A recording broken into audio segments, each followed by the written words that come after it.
স্বাগত সংবাদে। অপরিপক্ক আমে সয়লাব রাজশাহীর বাজার।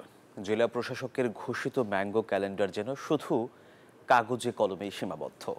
রাজশাহীর সবচেয়ে বড় আমের হাট বানেশ্বরে নির্বিঘ্নে চলছে অপরিপক্ক আম কেনা বেচা। অবশ্য প্রশাসনের দাবি, অপরিপক্ক আম কেনা বেচা বন্ধে নিয়মিত অভিযান পরিচালনা করা হচ্ছে।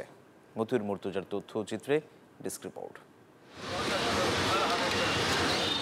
রাজশাহীতে ম্যাঙ্গো ক্যালেন্ডার অনুযায়ী গোপালভোগ আম 22 মে এবং ফজলি আম 15 জুন থেকে সংগ্রহ ও বাজারজাত করার কথা রয়েছে।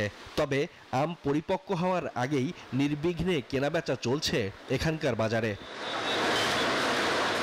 ক্ষতিকারক রাসায়নিক মিশিয়ে আম পাকা দেখিয়ে আকৃষ্ট করা হচ্ছে ক্রেতাদের। বিক্রেতাদের দাবি, ম্যাঙ্গো ক্যালেন্ডারের বিষয়ে কিছুই জানেন না তারা। বাগান থেকে ভেঙে নিয়ে এসে এখানে বিক্রি করলাম, এই ভাইরা ঢাকায় পাঠাবে। পাকা আম পাওয়া যাচ্ছে, টুকটাক বেচাকেনা হচ্ছে।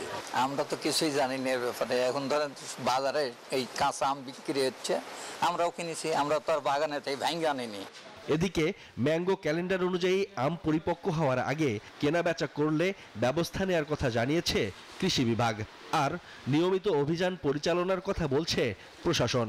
যে আমটি তারা কেটেছে, তারা সেটি যেন গ্রাহক পর্যায়ে সরাসরি পাকা আম হিসাবে না গিয়ে আচার বা অন্য কোনোভাবে যদি ব্যবহার করা যায়, যেটি তারা দাবি করছে, সেজন্য কৃষি অফিসের সহায়তা নিয়ে পরবর্তী কার্যক্রম পরিচালনার নির্দেশনা দেওয়া হয়েছে।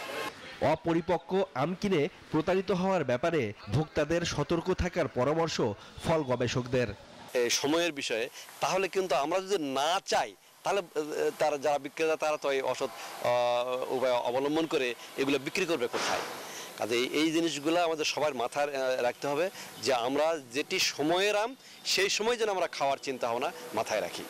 এবছর রাজশাহীতে আম বিক্রির লক্ষ্যমাত্রা নির্ধারণ করা হয়েছে 1695 কোটি 85,75,620 metric ton. Shoaib Shamim, desk report, news 24।